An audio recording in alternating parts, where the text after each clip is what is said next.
su asistencia. Él nos va a presentar el tema de inteligencia artificial y bioética, la experiencia europea. Manuel Jesús López Baroni, profesor titular de Filosofía de Derecho de la Universidad Pablo Olavide de Sevilla, miembro del Observatorio de Bioética y Derecho de la Universidad de Barcelona. Bienvenido, Manuel, y te agradecemos este gran aporte que nos vas a hacer en esta jornada. Bien, buenos días. Muchísimas gracias por la invitación. También es un honor participar, compartir con vosotros conocimientos, experiencias y demás.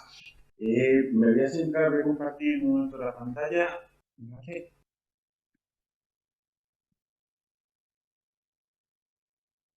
Vale, creo que ahora se ve una pantalla grande. Un momento. ¿Vale? ¿Se ve bien? Sí, sí, se ve bien. ¿Se ve bien? Sí, sí. Vale, pues. Bien, voy a hablar sobre la situación de la inteligencia artificial en Europa en relación con la bioética. ¿Vale? Ese va a ser el contenido de la exposición. Vamos a empezar por aquí porque me gusta contextualizar para ver dónde estamos. Estamos en los inicios de la cuarta revolución industrial. ¿Eso qué supone? Supone que hay una serie de tecnologías, de tecnociencias que cada una avanza por separado, tiene sus propias normativas, sus propios problemas y más, pero el reto está en ver cómo se retroalimentan y avanzan al unísono. Son la biotecnología, la biología sintética, la nanotecnología, la neurotecnología y la inteligencia artificial. Entonces es muy relevante ver cómo interactúan entre ellas y presentan retos y características comunes, desafíos éticos y también un intento de regulación holístico que abarque todo. Lo vi en diferentes documentos, ¿no?, del Parlamento Europeo, de la Comisión Europea, de la Unión Europea. Se es consciente de que estamos en eso, en los inicios de esta cuarta revolución industrial, y cómo, bueno, pues presentan capacidades emergentes, es decir, donde el todo es más que la suma de las partes, y desafíos, bueno, pues para los que no tenemos precedentes.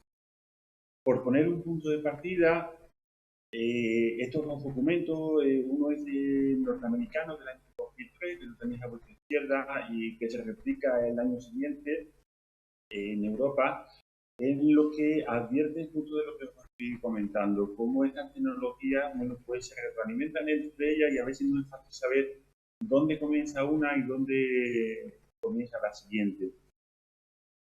Me gusta citar también este párrafo porque yo creo que marca un poco los desafíos a los que nos enfrentamos.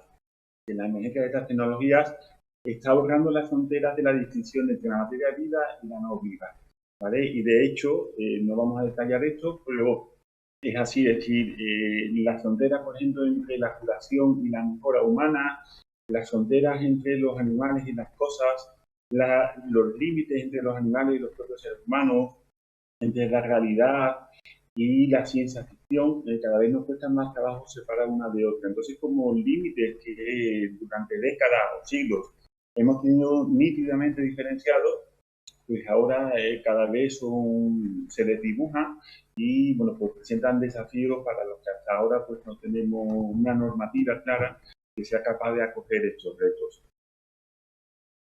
Bien, este sería como el contexto, ¿no?, en el que vamos a hablar de la inteligencia artificial, es decir, en esa interacción entre diferentes disciplinas.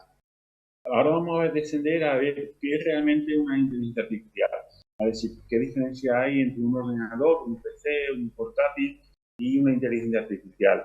Un tema que obviamente no está bien nítidamente diferenciado y se presenta un montón de complejidad. Lo podemos ver en la normativa.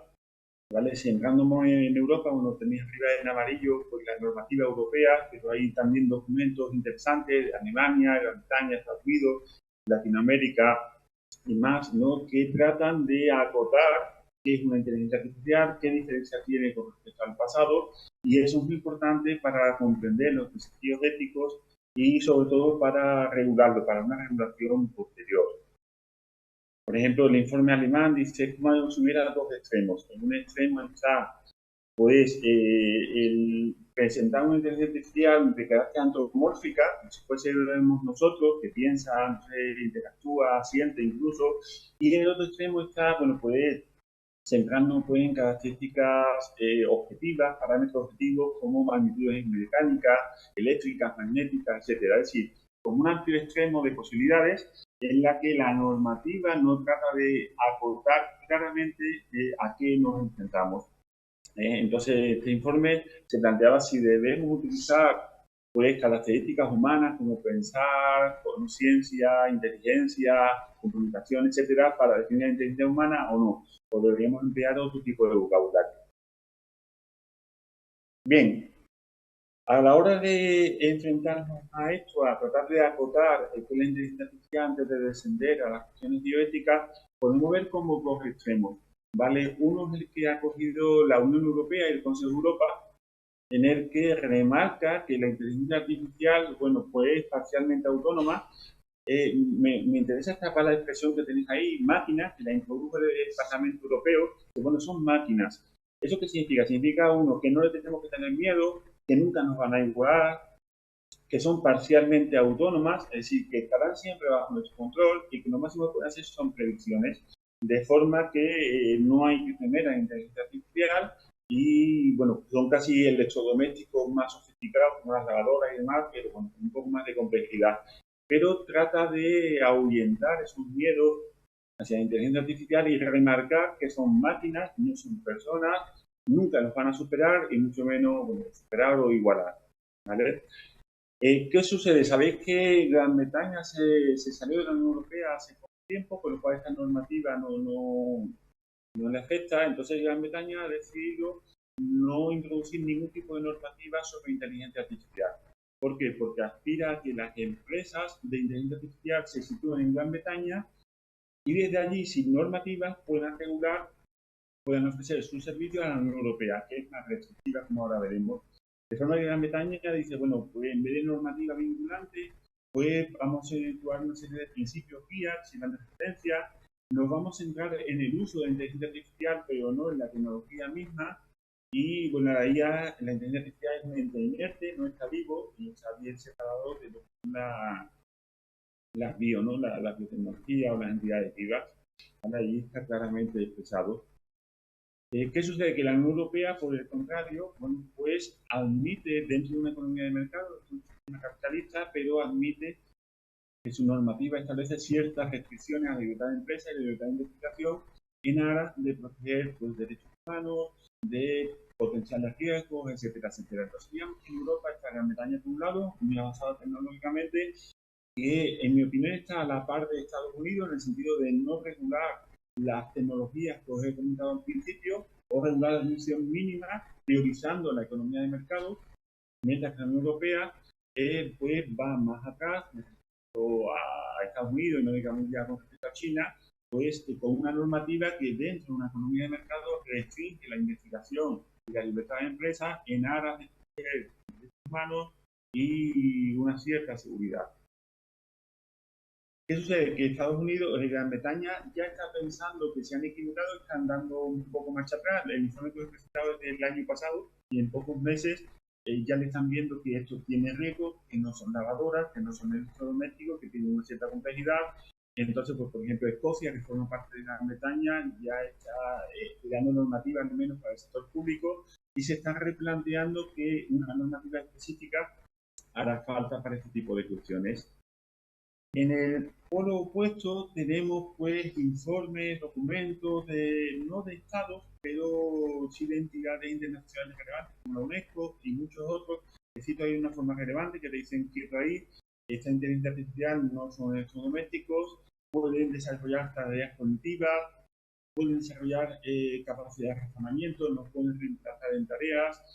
Por ello debemos invocar el principio de precaución que comentaré un poco más adelante, porque realmente hay riesgos que hablan incluso de consistenciales que nos pueden llegar a igualar o incluso superar. Es decir, dicen, quieto ahí, no tenemos antecedentes para este tipo de tecnología, con lo cual hace falta una normativa específica para que le vaya acompañando, porque realmente nos pueden llegar a igualar o incluso superar en X tiempo. Entonces, digamos que en esa dicotomía estamos entre esos dos extremos, ¿no? La Unión Europea, bueno, Gran Bretaña en un extremo, el mundo anglo, un extremo, la Unión Europea que está como en el medio, ¿no? Dentro de la economía de mercado, pero en un lugar, y después muchos informes que advierten que estamos ante un fenómeno nuevo y que deberíamos tener una normativa más protectora de cara pues, a los seres humanos.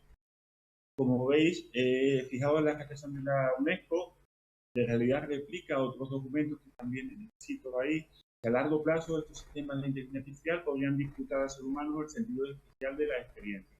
Es decir, nos podrían igualar o incluso superar.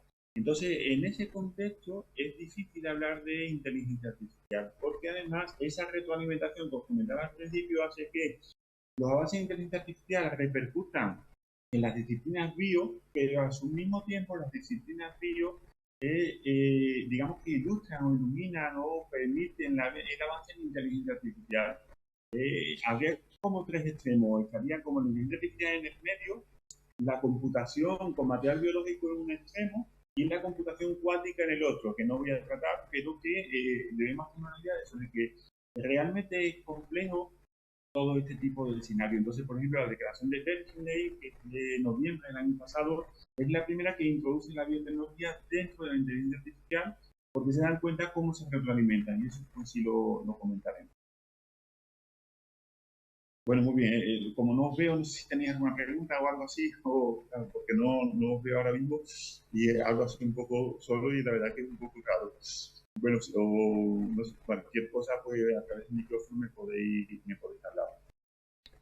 Bien, vamos a ver entonces diferentes sentidos de la inteligencia artificial. La primera es, vamos a hablar de la inteligencia artificial como Big Data, ¿vale? Que es básicamente que analiza grandes cantidades de datos, ingentes cantidades de datos, ¿vale? Con un determinado fin, sin meternos en cuestiones como si es inteligente o no, si es consciente o no, si siente, si no es igual, nada igual. La inteligencia artificial analiza múltiples datos.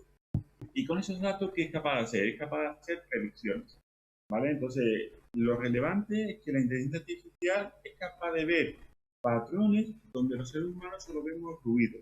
Eso es lo relevante en ese sentido. Es decir, que analiza millones de datos y ve correlaciones, patrones donde nosotros no vemos absolutamente nada. Entonces, eso tiene una utilidad en biomedicina, en biotecnología, en disciplinas bio enorme. ¿Por qué? Porque es capaz de hacer predicciones, ¿okay? Por ejemplo, esta famosa, ¿no? de que es capaz de ver en radiografía patrones correlacionados con el cáncer de mama, donde los mejores expertos no ven nada. Entonces, esa utilidad es imprescindible, es irrenunciable, no podemos renunciar a ella porque realmente es una ayuda enorme.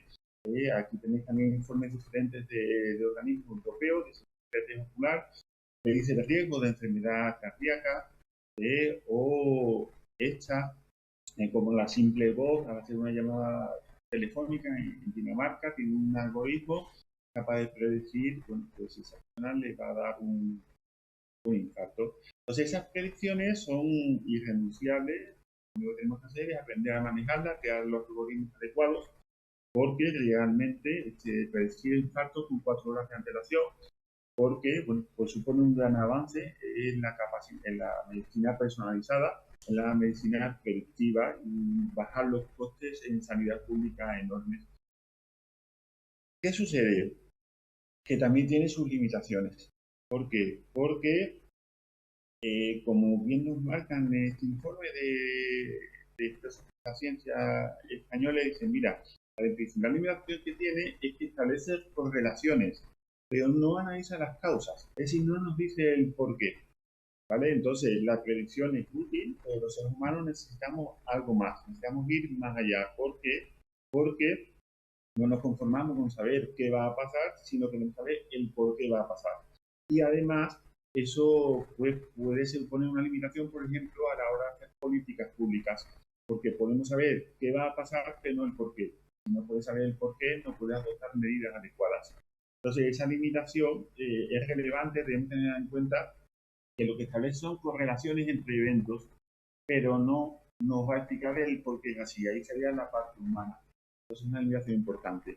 Y después está la cuestión de los abusos. ¿Por qué? Porque claro, puede ver absolutamente todo. Entonces puede hacer predicciones con tus fotos de Instagram, de Facebook y demás. Va a una entrevista de seguro, una compañía de seguro médica, y el algoritmo pues, puede detectar cosas que tú no quieres que detecte porque tú no has dado permiso. Tienes alcohólico antes de que la persona lo sepa. O cuestiones tan íntimas como la cuestión de la sexualidad. O cuestiones como, por ejemplo, el Alzheimer, como sabéis, pues no tiene cura, no se sabe exactamente cuál es la causa, por un tanto por ciento mínimo que se sabe que es genética. Pues este famoso actor con 30 y pocos años de averiguaron que tiene las mutaciones que predisponen a Alzheimer y psicológicamente pues se vino abajo el hombre porque ha dejado el cine y demás y se quiere dedicar a la familia. ¿Por qué? Porque las predicciones no siempre queremos saberlas, porque puede haber muchas enfermedades que no sabe, no tiene cura, no sabe cuál es la causa y pues una bomba de relojería sobre un proyecto vital. El famoso descubridor del ADN, Watson, decía, bueno, pues cuando hicieron la secuencia de su ADN, dice, yo no quiero que me digáis si tengo esa predisposición o no al Alzheimer. Entonces, claro, la inteligencia artificial es un arma de doble filo, presenta riesgos enormes porque te puede predecir cosas que tú quieres saber, pero también puede hacer predicciones contra tu propia voluntad. Por ejemplo, el Convenio Europeo de Bioética, que pertenece al Consejo de Europa, dice que solo se pueden hacer pruebas predictivas de carácter genético y con asesoramiento. Y la persona tiene derecho a no conocer esa información, la predisposición, diabetes, alcance, Alzheimer, etc. Es decir, es un derecho subjetivo el hecho de no querer saber, ¿vale? Y sin embargo, ¿qué sucede? Que este artículo ha quedado ya desfasado. ¿Por qué? Porque es de año 97, estaba pensado solamente para cuestiones genéticas y la inteligencia artificial va a una velocidad enorme y hace predicciones sin necesidad de interactuar directamente con el sujeto. Por ejemplo, bueno, pues analizando los emoticonos de los móviles, pues se puede predecir o pensar si esta persona pues tiene esquizofrenia o no. O si va a desarrollar, por ejemplo, signos del Alzheimer. Es decir, información que para nosotros es inocente, es involuntaria, está pensada para otra cosa, los algoritmos son capaces de recuperar esa información, establecer relaciones y decir, bueno, pues la persona que conducen de determinada manera o demás, pues tiene riesgo o presenta rasgos de una persona técnica.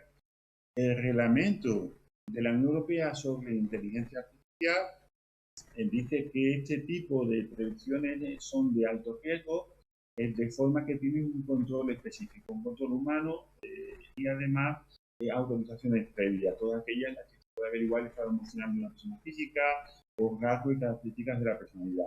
Pero fijaos que no está prohibido. Es decir, lo único que pasa es que hace falta control humano y control de la administración pública, pero no se prohíben, ¿vale? Entonces, bueno, pues esos algoritmos pues están ahí, cada vez son más perfectos. Fijaos, he hecho otro informe también europeo de cómo la inteligencia artificial va a tal velocidad que bueno, presenta el riesgo de reemplazar o aumentar la actividad química humana, sustituir o al personal sanitario con todo lo que eso conlleva, la necesidad que tenemos bueno, pues de interactuar con humanos, con el elemento humano en la sanidad que es imprescindible. Claro, los riesgos en estos casos son eso, dice que estos algoritmos, las empresas que hagan un diagnóstico no solicitado. Yo no he pedido que me diagnostiquen si tengo enfermedades mentales, o que me diagnostiquen enfermedades incurables o altamente incapacitantes antes de tiempo. Tengo pues, 40 años y resulta que me predicen que voy a desarrollar Alzheimer a partir de los 60 y no quiero saberlo porque además pues, me puede afectar mi vida personal, mi vida familiar, mi vida empresarial, etcétera, etcétera. Y después un factor también muy importante es que esos algoritmos que puedan ser diagnósticos por entidades no sanitarias. Claro, porque lo importante es que el algoritmo de nada garantiza que sean hospitales, clínicos y demás quienes hagan uso de él, sino que puede ser perfectamente empresas privadas. Esto es de la Asociación Española de Genética Humana, un informe muy interesante a la hora de hacer cribaje a menores, bueno, pues no se debe informar a los padres de los menores de aquella información que sea inesperada o incidental. Y se debe evitar los cuidados oportunistas, echar que se usa una cosa para allá otra. Claro, porque hay que tener cuidado con la información que se da, con información no solicitada. Y en este caso estamos hablando de entidades médicas.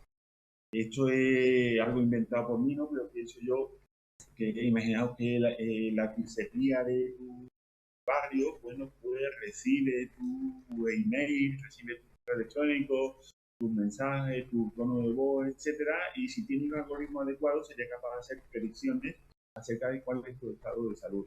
Ahora mismo es algo un supuesto teórico, pero vamos hacia ese camino en el que entidades no médicas puedan tener algoritmos que hagan predicciones sanitarias no solicitadas y sobre enfermedades que sean incapaces.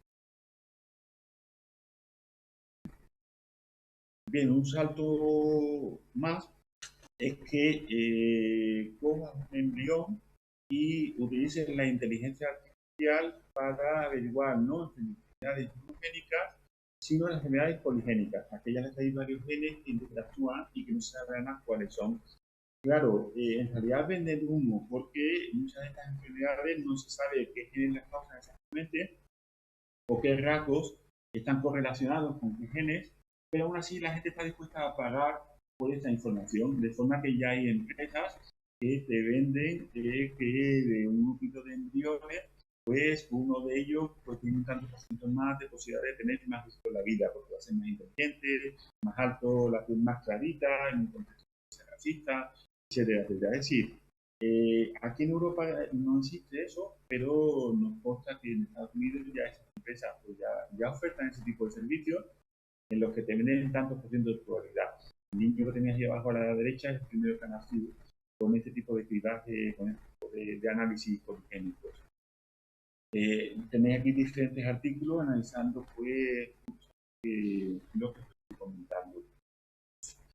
En el Observatorio de Bioética y Derecho de la Universidad de Barcelona, el cual soy miembro, hemos elaborado un informe muy reciente, se publicó en abril, en el que se hablaba precisamente, se analizaba las cuestiones éticas y el vacío jurídico de este tipo de análisis, ¿no? Cómo venden la certeza mendeliana donde solamente hay probabilidad.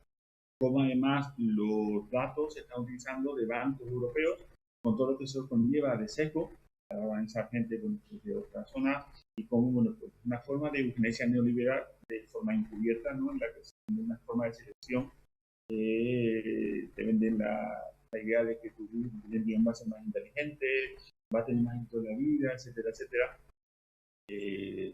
Y como en Estados Unidos, bueno, pues ya hay empresas que ofrecen hasta 25 características distintas del color de la piel, hasta una inteligencia superior, en un contexto de mercado. Fijaos que la Carta de Derechos Humanos, de Derechos Fundamentales Europea, prohíbe las prácticas eugenésicas. El problema es que esta carta es de año 2000, el Tratado de Lisboa hizo que fuese vinculante para la Corporación Europea en 2007, y la carta se ha quedado desfasada, porque la tecnología va tan rápido que los pocos artículos dedicados a cuestiones biomédicas, a cuestiones bioéticas, se han quedado desfasados con respecto a la tecnología. Va demasiado rápido y es difícil seguir el paso desde un punto de vista jurídico.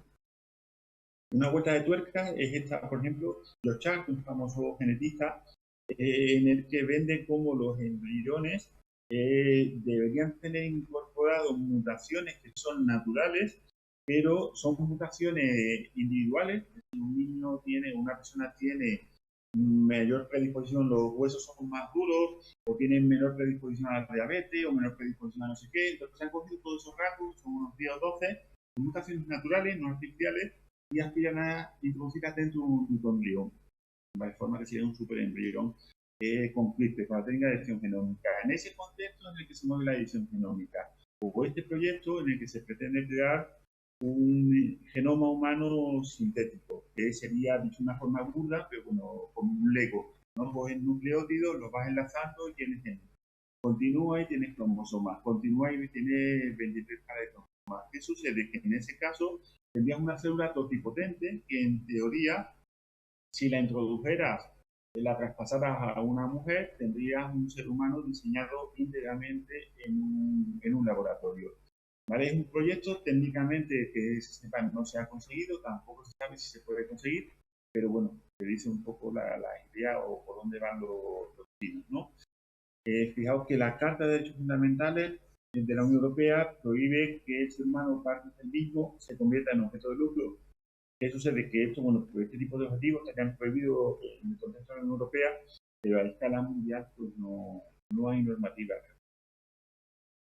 ¿Qué sucede? Que la inteligencia artificial desde hace unos 5 años va a acceder a la interacción con las disciplinas bio. Tiene un organismo europeo muy interesante en el que precisamente habla de cómo se retroalimenta esos objetivos que tenemos biomédicos, biotecnológicos con la inteligencia artificial, cómo los algoritmos permiten ir más allá de lo que es la capacidad humana para predecir y permite que, bueno, pues que simplemente vayamos más rápido en ese tipo de ¿Veis eso? Pues cómo interactúan, como no podemos ver la inteligencia artificial como algo separado, como materia inerte, sino como una disciplina que permite que las otras avancen cada vez más rápido. ¿Vale? Muy bien, ¿algún comentario, alguna pregunta hasta aquí? Que el hecho de estar así tan alejado, pues pues pone una limitación. Decidme algo por ahí. Andrés, ¿vais bien? ¿Me escucháis bien? ¿Voy muy rápido? Sí, sí, se escucha muy bien. ¿Vale? Si Estupendo. hay alguien que quiera hacer alguna pregunta, ¿Algún hay una comentario o algo hasta aquí? preguntita. Hay una preguntita aquí. Vale, dejo de compartir un segundo. Sí. ¿Qué tal? Buenos días. Bueno, muchísimas gracias por la exposición muy clara y muy interesante.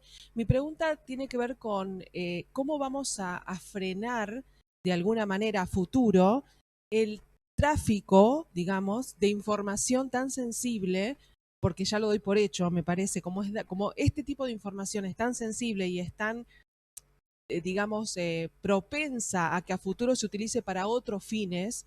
Mi preocupación va puntualmente a cómo vamos a hacer, más allá de tener una regulación al respecto y sanciones posteriores por el mal uso, cómo vamos a hacer a nivel social y a nivel mundial para frenar ese tráfico de información, para que no se utilice con fines erróneos, digamos. ¿Qué función cumple la bioética en esto, por supuesto?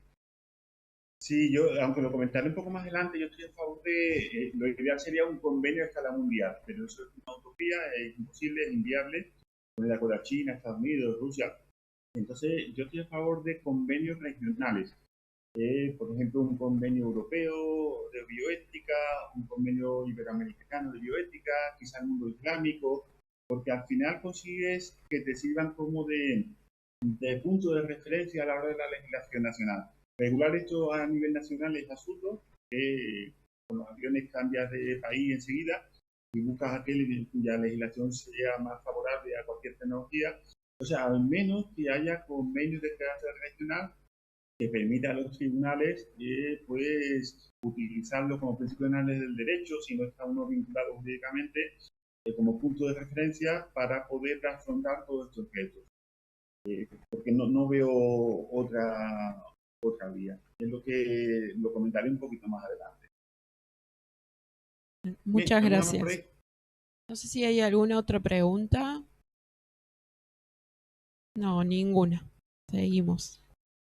Vale, sigo. Hasta aquí. Inteligencia artificial como sesgo. ¿Qué es lo relevante aquí? Aquí es la cuestión de la discriminación que se acentúa con la inteligencia artificial y afecta también a cuestiones bioéticas, genéticas. Por ejemplo, hecha de un informe de una agencia europea, dice, para que te salga un niño negro, tienes que poner bebé negro, porque por defecto los que aparecen son bebé por definición y bebé blanco con los datos azules. Entonces, o en este informe norteamericano muy reciente, cuando pones niñas, si son negras, asiáticas o latinas, te devuelven contenido sexualizado, no juguetes, sino contenido sexualizado, es decir, son algoritmos con un sesgo muy claro. La cuestión de la mujer, hay un informe muy reciente de la UNESCO sobre cómo la inteligencia artificial generativa, la que tenemos en ChatGPT, Gemini, etcétera, acentúa esa discriminación hacia las mujeres. Por ejemplo, cómo si recopilas datos sobre ataques cardíacos se están haciendo sobre varones cuando las mujeres los síntomas son diferentes, de forma que una inteligencia artificial no sería capaz de reconocer un ataque, un infarto de mujeres porque está precondicionada a reconocer patrones solamente en varones. Fijaos que en la Carta de Derechos Fundamentales de la Unión Europea, bueno, pues permite la discriminación positiva, no solo prohíbe la discriminación negativa, sino que permite la discriminación positiva, en este caso con la cuestión de las mujeres. Sin embargo, la inteligencia artificial está lejos de seguir este tipo de discriminación positiva. O como en el informe que decía antes de Observatorio de Bioética y Derecho, como los datos que se están recogiendo para analizar enfermedades, patrones, pues son de varones europeos, por lo cual se deja fuera gran parte de la población mundial. ¿Qué sucede a la hora de programar? A la hora de programar ya no es recopilación de datos, hay un sesgo, sino a la hora de que somos nosotros, la mente humana, la que programa. Claro, aquí hay también un serio problema. ¿Por qué? Porque volcamos sobre los algoritmos que estamos creando todos nuestros prejuicios. Entonces, hay diferentes cuestiones. Por ejemplo, racismo tecnológico en el caso de los coches autónomos, ¿no? Que hay pruebas en las que atropella al negro y no al blanco. ¿Por qué? Porque se ha entrenado con personas blancas. ¿Qué sucede? Que en Europa la normativa permite el derecho a no ser perfilado, el derecho a no ser analizado o aconsejado, etc. Así, el derecho a que yo, minoría étnica, por ejemplo, tengo derecho a que mis datos o los de mi grupo étnico no posten, no se recopilen. La paradoja es que si ejerces ese derecho, el sistema no te reconoce. Y si el sistema no te reconoce incluso como humano.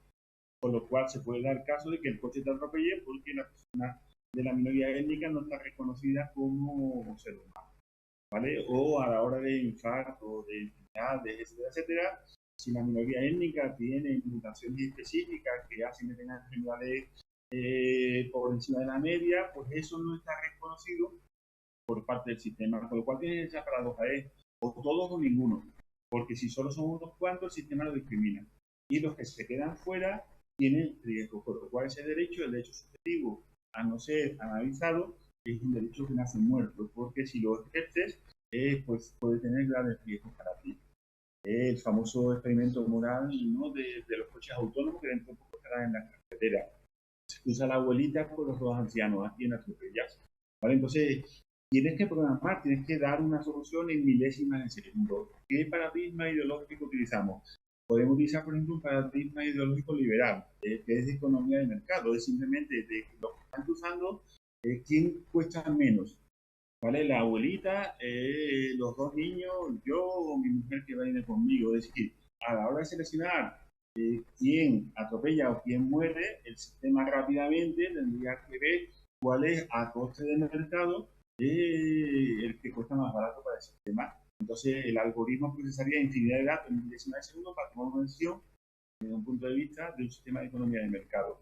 O siguiendo con el sistema liberal, que también nos parece demasiado burdo, podemos usar la tabla rasa de Gauss, que es básicamente ponemos una venda en los ojos, de forma que la inteligencia artificial no sabe quién es abuelita, quién es niño, quién es niña, quién conduce, de forma que se haría suertes.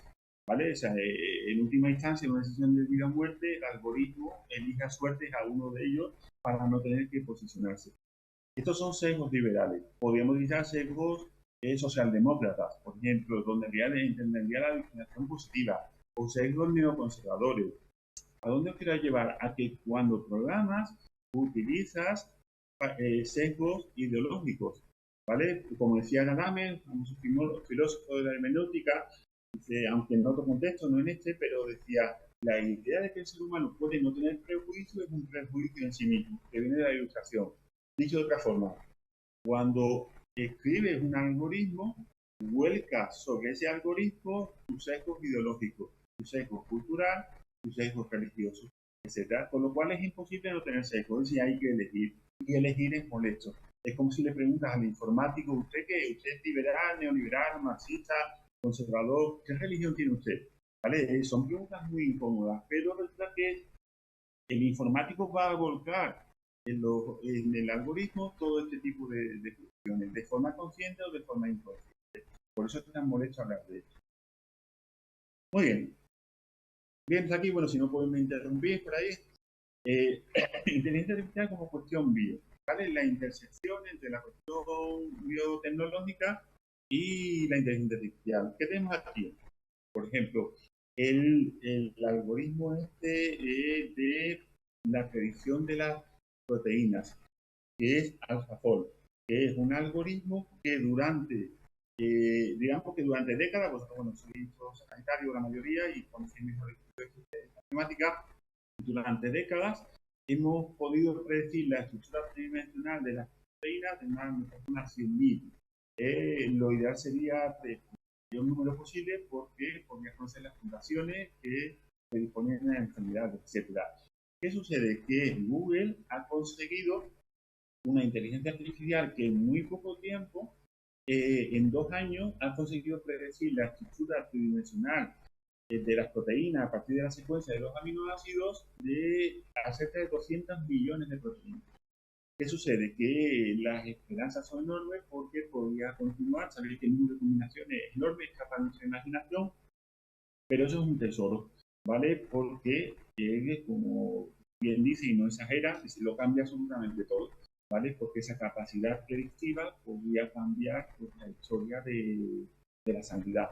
Y no solo de sanidad, tiene unas ventajas enormes.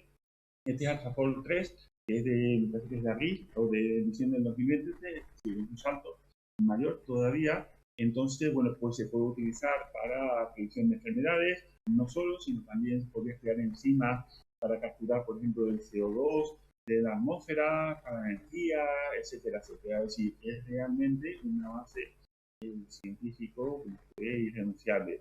¿Qué riesgos tiene? Pues los riesgos también existen porque no es una entidad pública, no es un Estado, es una multinacional que tiene sus propios intereses en un contexto de economía de mercado, le da un poder inmenso que supera pues, nuestra imaginación y después la celeridad a la que va, 16, 17, 20, 24, es tal que no es posible predecir o regular ese tipo de avances porque no sabemos lo que va a descubrir. Claro, hay preocupaciones, por ejemplo, acerca de la cuestión de las patentes y que como información tan selectiva, o sea, tan relevante, va a estar en manos de una única multinacional. ¿Vale? Este es el informe de la UNESCO, que decía, bueno, pues los beneficios resultantes de toda investigación, que caso universal de bioética, debe beneficiar a la sociedad en su conjunto. En este caso, la patente supone un monopolio sobre el secreto de la vida y no esa exageración. Entonces, pues no tenemos instrumentos jurídicos para enfrentarnos a ello. ¿Vale? Y después, bueno, pues que ese conocimiento puede ser utilizado con fines malévolos, claro, porque tú puedes descubrir mutaciones para las enfermedades, pero también, pues, moléculas que vayan contra la propia vida. Entonces, bueno, pues, por ejemplo, va tan rápido que, como advierten aquí en su informe, de que la Convención de Armas Biológicas no recoge esta cuestión porque nadie pudo pensar que las proteínas pues, pudiesen poner en peligro ¿no? Entonces, claro, no hay un sistema jurídico, una cobertura jurídica a esto, y estamos en terreno de nadie. Se puede usarse, obviamente, para grandes avances científicos, pero los riesgos son también inconmensurables. Para que veáis también el poder que tienen las entidades, están agrupadas en una entidad EMDL, no puedo el acrónimo científica, pero en Europa hay como 3 sedes. Las sedes centrales están en Gran Bretaña, otra está en Alemania y otra está en España. ¿Qué sucede? Que el convenio que firman con España dice que su sede, que está en Barcelona, es inviolable. Significa prácticamente como si fuese una alegación de otro país. De forma que la policía, los jueces, no podían entrar allí porque es inviolable sus archivos. De forma que no solamente tienen un poder enorme, sino que tienen la capacidad de exigir que estén al margen del marco jurídico europeo y español, en este caso, con sus propias reglas, porque tú no puedes entrar allí a ver qué están haciendo, pase lo que pase. Entonces veis esa relación, esa interacción entre la biotecnología y la inteligencia artificial que cada vez se acelera en un marco jurídico que no existe. Por poner dos extremos, ¿vale? Tenemos por un lado, bueno, el embrión clásico sería con el espermatozoide y el óvulo, que todos conocemos, pero resulta que cada vez es más factible crear embriones, por ejemplo, a través de las células IPS, se diferencia hasta la fase embrionaria y a partir de ahí se diferencia. Entonces, ya es posible crear embriones de naturaleza sintética, no se han traspasado todavía a una mujer, pero si se hiciera teóricamente podría dar lugar a un ser humano, y no hay un marco jurídico sobre eso, no vamos a hablar de las quimeras y demás porque escapa a eso. Pero fijaos que las sentencias que tenéis ahí a la derecha, de la Justicia de la Unión Europea, tratan, como no hay un marco jurídico, tratan de enfrentarse a estas realidades, a este tipo de pseudoembriones, aplicando lo que hay para evitar que al menos no sean patentables. Las sentencias discutieron, nos podemos analizarlo con detalle, qué es patentable y qué no en la Unión Europea y cómo las entidades biológicas, se llamen como se llamen, que puedan dar lugar a un ser humano, no son patentables. Pero eso es todo, ¿vale? Y en otro extremo está que sea la propia inteligencia artificial la que cree, la que diseñe entidades vivas. Entonces, famosos se llaman biobots, ¿vale? Que son células diseñadas íntegramente por inteligencia artificial. La esperanza es que puedan utilizarse para insertar fármacos en el organismo humano, pero claro, estamos hablando de entidades vivas no naturales y los riesgos que conocemos en un contexto jurídico que no existe. Muy bien, ¿algún comentario hasta aquí? ¿Algo? ¿Alguna pregunta? Sí. Ahí tenemos una preguntita. Sí. Hola, buen día. Bueno, Buen día. la pregunta que me surge de todo lo que vengo escuchando es que evidentemente hay estados que tienen la posibilidad de invertir mucho más en el desarrollo de estas tecnologías.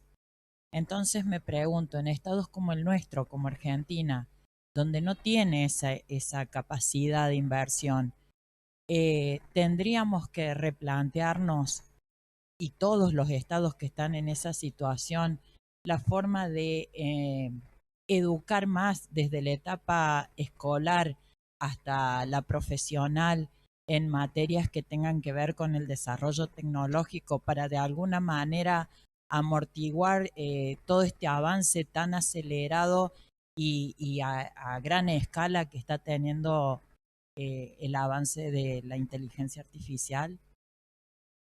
Sí, yo estoy a favor de la cuestión de la interdisciplinaridad, que haya comités donde trabajen gente de diferentes disciplinas, porque son problemas que escapan a un campo de conocimiento concreto.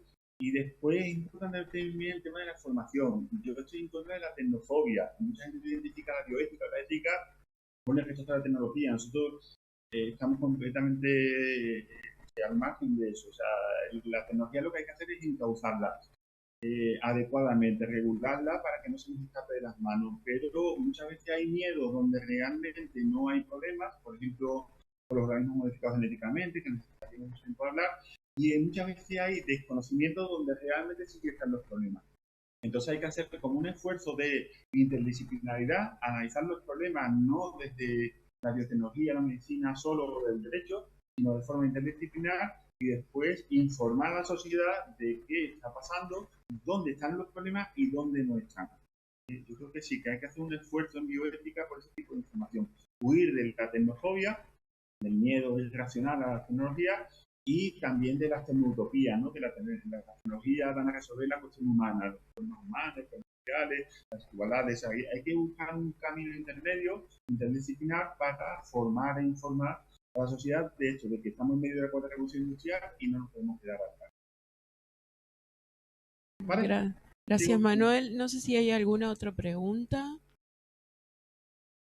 No, continuamos. Vale. De forma muy rápida, simplemente para que veáis la interacción con las neurotecnologías, básicamente ya Platón reflexionaba sobre cómo la personalidad de los individuos puede estar correlacionada con la ideología, más conservador, más progresista, con la religión, etcétera, etcétera, sí, con la personalidad, y cómo cada vez hay más estudios en los que tratan de correlacionar el comportamiento humano con la ideología, lo cual tiene mucha incidencia en la democracia, en cómo se puede manipular a la gente, secar a la gente y utilizar esa información de forma espuria en política. Es ya como en Europa, entonces Europa hizo un informe hace poco de un programa del 2020 al 2025 en la biomedicina, y uno de los apartados era neurotecnología. Ella reflexionaba sobre si hacen falta nuevos derechos o no, o nos basta con los que ya tenemos para proteger pues la intimidad mental, etcétera, etcétera. Está también los famosos neuroderechos de... Quiero agregar, porque lo hablamos con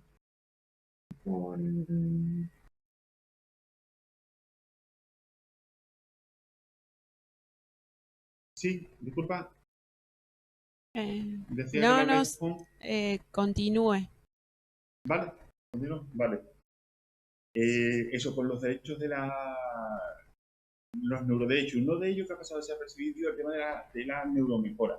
Entonces, una breve reflexión sobre eso, porque, por ejemplo, los transhumanistas abogan por la mejora moral del ser humano. Claro, lanzan como la bomba, pero no explican qué quieren decir. Claro, cuando hablamos de mejorar al ser humano genéticamente, y en este caso moralmente, claro, las preguntas son enormes. ¿Qué quieren decir? Sí, ¿qué factores, qué rasgos mejoramos o incrementamos? ¿Lo hacemos con la empatía, la sociabilidad, etcétera? ¿O mejoramos la competitividad, la asunción de riesgo, el individualismo? ¿Hacemos que la gente sea más espiritual, más en un sentido monoteísta o en un sentido panteísta?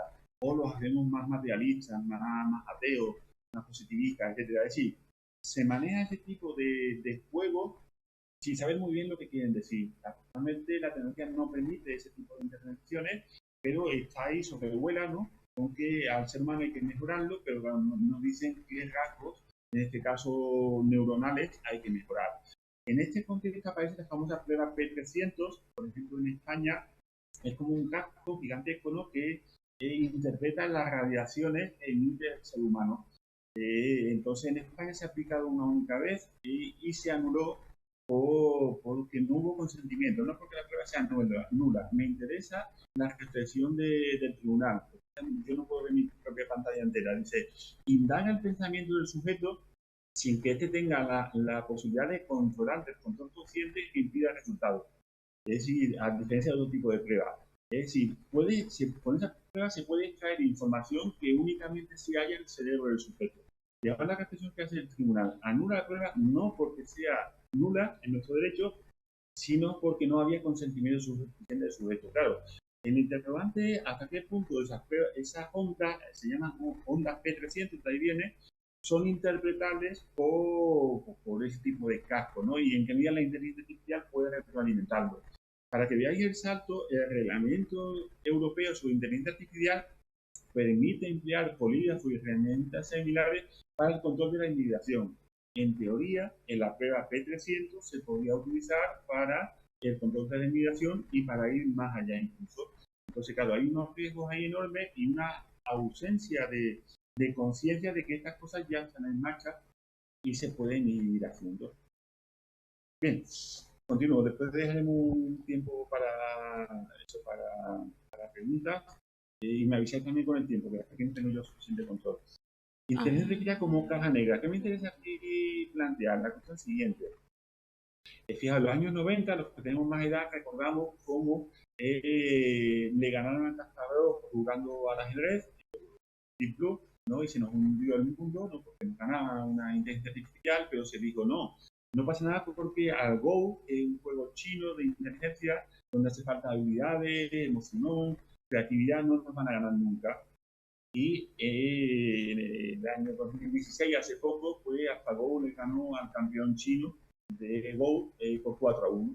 Y al año siguiente crearon otra inteligencia artificial que le ganó al anterior, no al humano, sino al programa por 100-0. Por los humanos ya ni hace falta jugar. Lo relevante, más allá de la particularidad, ¿no? de esto, de carácter excepcional, es la reflexión que hizo el Consejo Europeo. Porque dijo, lo que da miedo no es que nos haya ganado, lo que da miedo es que no sabemos cómo lo hace. ¿Sabes? Dice, las acciones de estas máquinas se vuelven indescifrables del futuro humano. Se debe, en primer lugar, a que es imposible averiguar cómo se generan los resultados a partir de los algoritmos iniciales. ¿Por qué? Porque es el problema de la caja negra. Y es que, como dice también el gobierno norteamericano, Dice, los algoritmos iniciales los conocemos, pero el resultado final, o sea, los algoritmos finales, no. Y resulta indescifrable incluso para los propios seres humanos. Dicho de otra forma, puede hacer predicciones, pero no sabemos cómo y por qué las hace. ¿Vale? Entonces, el problema de la caja negra, que por ahora parece que no tiene solución, y es posible que no la tenga, porque el número de variables que maneja o de parámetros que maneja una inteligencia artificial se escapa a nuestro control, hace que algunos derechos subjetivos que nosotros tenemos se vuelvan papel mojado. Por ejemplo, estos derechos que aparecen en la normativa europea, a partir de un documento, que tenemos derecho a transparencia, es decir, a conocer los algoritmos. Claro, como mucho te van a dar los algoritmos iniciales, pero no los finales, porque nadie sabe cómo funciona. El segundo derecho es el derecho a lo que se llama la comprensibilidad. Tenemos un derecho subjetivo a comprender cómo funciona, de forma que podamos entender con un lenguaje claro, explicable, inteligible, cómo se toman esas decisiones. Y el tercer derecho que tenemos es el derecho a la reversibilidad. Si me deniegan, por ejemplo, una hipoteca o un préstamo, pues yo tengo derecho a aportar la información nueva para que sea reversible esa decisión. ¿Qué sucede? Que el problema es grave porque la caja negra hace que estos tres derechos subjetivos que tenemos, pues no sirvan para nada. Porque ni tenemos transparencia, ni son comprensibles para el mente humano, y mucho menos pueden ser reversibles. Entonces, fijaos cómo lo regula el reglamento de la Unión Europea. Dice, debe exigirse cierto grado de transparencia. Subrayo el cierto grado porque, claro, es irónico. Dice, bueno, algo de transparencia debe haber, porque es como si hubiésemos renunciado a la transparencia, porque se sabe que se escapa de nuestra comprensión. Entonces ahí se ha quedado. O sea, algo de transparencia debe haber, pero no del todo, porque no es viable, no es posible. Claro, en determinadas cuestiones tiene mucha importancia. Por ejemplo, el informe de la UNESCO dice que las decisiones de vida o muerte en cuestiones biomédicas debe haber siempre un ser humano detrás. A raíz de la pandemia, en el Observatorio de Bioética y Derecho hicimos un documento para la cuestión del viaje, la toma de decisiones en la UCI y demás, en el que también entrábamos derecho, como no se debe delegar, en aquel momento no era posible, no llegaban a ese nivel, pero ahora sí llegarían. No se debe delegar las decisiones, la toma de decisiones, en caso de vida o muerte, en la inteligencia artificial, porque además no sabíamos cómo tomar la decisión. Entonces, bueno, pues el reglamento de la inteligencia artificial de la Unión Europea dice justo eso también. Dice, en casos de alto riesgo, por ejemplo, lo que tiene que ver con la sanidad, puede haber siempre detrás una persona física, ¿vale? Para que la decisión última pues la tome esta persona. Por ejemplo, el índice latinoamericano de inteligencia artificial se ha hecho en Chile hace poco, en 2023, también establecía eso, la importancia que tiene la cuestión de la aplicabilidad y el consumo más de la inteligencia artificial en cuestiones de ética. Después, otra cuestión también importante que nos diferencia, por ejemplo, de Estados Unidos, es la cuestión de que en Europa aplicamos el principio de precaución. Por ejemplo, el Tratado de Lisboa, que es como la Constitución de la Unión Europea, no es exactamente así, pero bueno, establece, digamos que eleva a rango cuasi constitucional el principio de cautela y de preventiva, es decir, el principio de precaución. Que básicamente hay un informe de la Constitución de la Unión Europea que esto lo trata de definir. Dice, no es un principio que se aplique solamente al medio ambiente, sino a cualquier tipo de tecnología. Entonces, allí donde los criterios son insuficientes, no concluyentes, es decir, allí donde no se pueda predecir qué puede pasar, lo que llaman un conocido filósofo, que ahora mismo no me acuerdo su nombre, dice, el desconocimiento al cuadrado. Desconocemos lo que desconocemos. Entonces tenemos que tener cuidado. ¿Eso conlleva? Conlleva que en la Unión Europea el trasvase que va desde el laboratorio al mercado sea más lento que en Estados Unidos. ¿Por qué? Porque pasa por muchos más controles, porque aplicamos el principio de precaución, de forma que tratamos de predecir qué riesgos puede haber, riesgos inimaginables, y eso hace que vaya más lento. Mientras que Estados Unidos, un famoso jurista de la época de Obama decía, nosotros aplicamos aquí el principio anticatástrofe, no lo dicen de forma explícita, pero así. Es que se fijan no en los riesgos posibles, sino en los riesgos probables. Mientras que Europa se fija en los riesgos posibles y probables. Eso hace que a efectos prácticos nosotros vayamos más lentos. A efectos de patentes, de competitividad, etcétera, hace que la Unión Europea vaya más lento y al final tiene un coste económico. Entonces hay muchas cosas en Europa que dicen que debemos seguir el modelo norteamericano. Entonces hay una fuerte tensión acerca de cómo regular estas cuestiones, tecnología, inteligencia artificial, etcétera, etcétera. Pero por ahora estamos aplicando esos principios de precaución y hace que vamos más seguros, pero tiene un coste económico que es incuantificable. Bien, el tema de las relaciones humanas, ya terminando, es también todo un mundo. ¿Por qué? Porque está la cuestión del valle inquietante. Es una reflexión interesante de Idoia Salazar. Dice, lo que tenías a la derecha, uno de los dos es inteligencia artificial, el otro no. ¿Vale? Entonces, ¿cómo nosotros, probablemente por la herencia judeocristiana, tenemos tendencia a rechazar que una inteligencia artificial se parezca demasiado a nosotros, sea como nosotros? Entonces, queremos un robot súper inteligente, pero como el de la izquierda, que sea afable, pero sobre todo que se identifique como robot, ¿vale? Porque rechazamos a priori esa similitud, mientras que en Oriente, la religión suya y demás, su filosofía, pues no tienen ningún problema, ningún pudor en el que la inteligencia artificial lo más parecida a nosotros. ¿Qué sucede? Que la cuestión de las relaciones emocionales entre los seres humanos, sexuales incluso, y nosotros es todo un mundo que carece de regulación, pero que avanza a pasos agigantados porque no tiene nada más que darse el pudor tratarlo. ¿Vale? Entonces, fijaos, en la Unión Europea también se establece que la interacción debe ser voluntaria, debe ser consciente y debe ser limitada. ¿Vale? Es decir, no todo debe delegarse a una inteligencia artificial. Entonces, yo tengo que ser consciente de que delante de mí hay una inteligencia artificial, por ejemplo, en biomedicina, y además puedo negarme a tratar con ella, porque se considera que viola la dignidad. Fijaos que el convenio para la protección de los derechos humanos y la dignidad del ser humano. No porque la dignidad no sea un derecho humano, sino porque recalca la importancia de la dignidad. Entonces se considera que determinadas interacciones pueden violar nuestra dignidad. ¿Vale? Entonces, el reglamento de inteligencia artificial en la Unión Europea establece eso, obligaciones de transparencia, un control especial en aquellas que interactúen con seres humanos o traten de detectar emociones de los seres humanos. O cómo se prohíbe aquellas inteligencias artificiales que puedan manipular a los seres humanos mediante técnicas subliminales o alterar nuestro comportamiento. Serían prohibidas.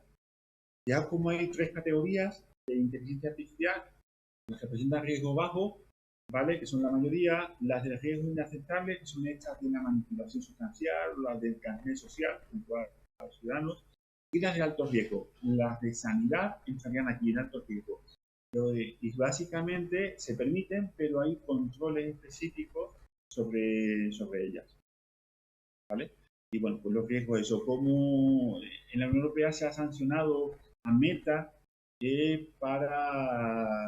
por prácticas que aquí están prohibidas, ¿vale? De recopilación de información, una sanción de hacer un poco sobre recopilar información que va más allá de lo que aquí se permite y se les multa, ¿vale? Me gusta citar este artículo de este párrafo de Reich, un famoso psicoanalista alemán de la época del nazismo, de los 30, en el que decía, de forma indirecta, ¿no? Decía cómo Hitler y los nazis descubrieron los algoritmos de la manipulación humana, sin necesidad de saber qué es la inteligencia artificial, qué son los algoritmos humanos. Decía, para ellos los argumentos daban igual, dice, los argumentos no tienen ningún valor, lo importante son las emociones, los sentimientos y las creencias. Entonces, la reflexión es cómo no debemos subestimar la capacidad de manipulación por parte de estas tecnologías de los seres humanos. Somos menos libres de lo que nos creemos, somos menos listos de lo que nos creemos y debemos tener cuidado con este tipo de tecnologías. Cuestión existencial, muy resumida también. Me cortáis vosotros, me decís cuántos minutos me quedan cuando podáis, ¿vale? Básicamente es que, fijaos, en los últimos años se han creado tres grandes instituciones que analizan el riesgo existencial. Es cómo las tecnologías pueden poner en riesgo la existencia humana. Insisto en que no somos tecnólogos y esta gente tampoco lo son, pero son conscientes de que estamos como en un hiato en la historia de la humanidad y tenemos tecnologías que presentan riesgos que van más allá de lo que nuestros antepasados han conocido. Entonces son instituciones que analizan única y exclusivamente el riesgo existencial, que como dice Boston, aquel en cual, bueno, pues podría poner en riesgo la vida humana o la vida incluso en la Tierra, ¿vale? Entonces, por ejemplo, en diferentes documentos aparece como una inteligencia artificial, porque hay que tener cuidado con ella, o incluso una petición de moratoria científica sobre la inteligencia artificial en marzo del 2023, que no se respetó. Aquí tenéis señalado en diferentes intentos de poner moratoria científica, que no es rechazo ni prohibición, sino demorar para poder tomar medidas en los últimos años y cómo se han acelerado. Las que están en verde son las que han tenido éxito y las que están en amarillo no. Se propusieron, pero no tuvo éxito. Entonces, es interesante plantearse eso. Carl Smith, un famoso jurista nazi, hacía esa reflexión, dice cómo la tecnología se transforma en arma y cómo es un medio de aniquilación de los valores de la aniquilación. Pero bueno, no se trata de rechazar la tecnología, punto, pero sí ser consciente de que tiene un poder inmenso y que debemos encauzarla como podamos. En bioética debemos ser capaces de predecir qué puede pasar para proponer políticas públicas y normativas. ¿Por qué? Jonas, un famoso filósofo también ya fallecido, dice el mundo se haga justicia aunque perezca el mundo. Dice que vuelve ahí, tirado de ahí, porque eso ya no se puede decir ni de forma retórica, porque realmente hay riesgo. Dice el primer imperativo, que haya una humanidad. Esta tecnología pues no nos conviene. Conclusiones. Ya no sé cuántos minutos me faltan, si me podría decir por ahí, pero es ya muy rápido lo que me queda. Como empezamos, nos demoramos para empezar, tenés unos minutitos más, así que tranquilo. Vale, son ya las conclusiones así muy rápidas. Básicamente son conclusiones más bien políticas, ¿vale? Cómo los diferentes compañeros de diferentes áreas de conocimiento, en cómo las energías emergentes van cada vez más rápido, y eso hace que nuestros ordenamientos jurídicos se queden obsoletos y desactualizados, ¿vale? A escala nacional y a escala internacional. Porque va tan rápido, es como que no terminas de comprender una cosa cuando han pegado un salto y ya están en otra. Entonces, cuesta convencer al poder público de que hace falta una normativa que encauce este tipo de tecnologías, ¿vale? Fijaos también, no debemos engañarnos, por ejemplo, el reglamento de la Unión Europea sobre inteligencia artificial no es una norma sobre derechos humanos, sobre derechos fundamentales. Es una norma sobre el funcionamiento del mercado interno en un sistema de economía de mercado, donde se trata al ciudadano no como ciudadano, sino como consumidor o como cliente. Se trata de estar en contra de eso, pero no engañarse, ¿vale? No son los derechos humanos en inteligencia artificial en Europa, no. Es una norma que trata de armonizar el mercado interno que forman los 27 países de la Unión Europea dentro, donde la prioridad es el funcionamiento de una economía de mercado. No es una norma sobre derechos humanos. Entonces hay que ser consciente de esto, ¿vale? Entonces hablan de eso, de cómo, bueno, pues es difícil, es bastante difícil establecer un consenso entre los estados sobre cómo regular estas cuestiones. ¿Por qué? Porque la sensación es que nadie se quiere quedar atrás. Y un estado dice, esto va muy rápido, y si nosotros firmamos una normativa internacional nos quedamos atrás, nos damos de mano, y ahora los demás pues van más rápido que nosotros. Un ejemplo es el Convenio Europeo de Bioética, que es del año 97. Entonces, hay 46 países en el Consejo de Europa, europeos, pero a la hora de la verdad, ninguno se atrevió a firmarlo, salvo los países pequeños y el único de tamaño medio grande, España. ¿Por qué? Porque los grandes países, Alemania, Francia, Italia, Gran Bretaña, etcétera, argumentaron lo que ellos quisieran, pero la práctica es que no quieren quedarse atrás. Si firmamos el convenio, nos vemos sujetos, atados de pies y manos. Frente a quién? Frente a Estados Unidos, Canadá, China, etcétera, etcétera. Entonces dice, bueno, pues al final resulta que el convenio, que es una norma jurídica, en la práctica tiene carácter simbólico. Es útil, pero tiene carácter simbólico. Entonces ahora se acaba de publicar en abril del 2024 un convenio también en el Consejo de Europa. Tenemos el reglamento de la Unión Europea sobre inteligencia artificial y el convenio del Consejo de Europa sobre inteligencia artificial, pero no ha entrado en vigor porque hace falta que 5 países lo firmen y veremos a ver si alcanzamos que 5 estados firmen el convenio. Entonces, está la Unión Europea y el Consejo de Europa tratando de armonizar ese tipo de normas, digamos que en ello estamos. Entonces, como veis, ya concluyendo, una diapositiva, eso, estamos en la cuarta revolución industrial, la inteligencia artificial es una más de un conglomerado de tecnologías que avanzan al unísono y que, fijaos, en inteligencia artificial, de hecho, que es mi campo, nos obliga a reflexionar sobre entidades que no he analizado aquí, pero que sí lo hemos hecho en otras ocasiones, entidades y tecnologías que nunca nuestros antepasados han tenido que reflexionar. El estatuto de las quimeras, de los híbridos, de las neutronas, por ejemplo, los minicerebros que tenía arriba a la derecha, de los gene drivers que permiten modificar genéticamente semillas y plantas a una velocidad enorme. El estatuto de los biobots, el estatuto pues, de los orgánulos humanos, el estatuto de las quimeras de un mono con neuronas humanas, las relaciones psicoafectivas entre la inteligencia artificial y los seres humanos, etcétera, etcétera. Es decir, hay una cantidad de entidades a medio camino entre lo vivo y lo muerto, y lo inerte entre lo humano y lo no humano, que para que carecemos de antecedentes y que tenemos que hacer un sobreesfuerzo enorme para saber qué son y que no, bueno, pues que no estén por ahí pululando y se nos escapen de las manos. Última, Habermas hablaba de la filosofía, de ese carácter totalizador de la filosofía.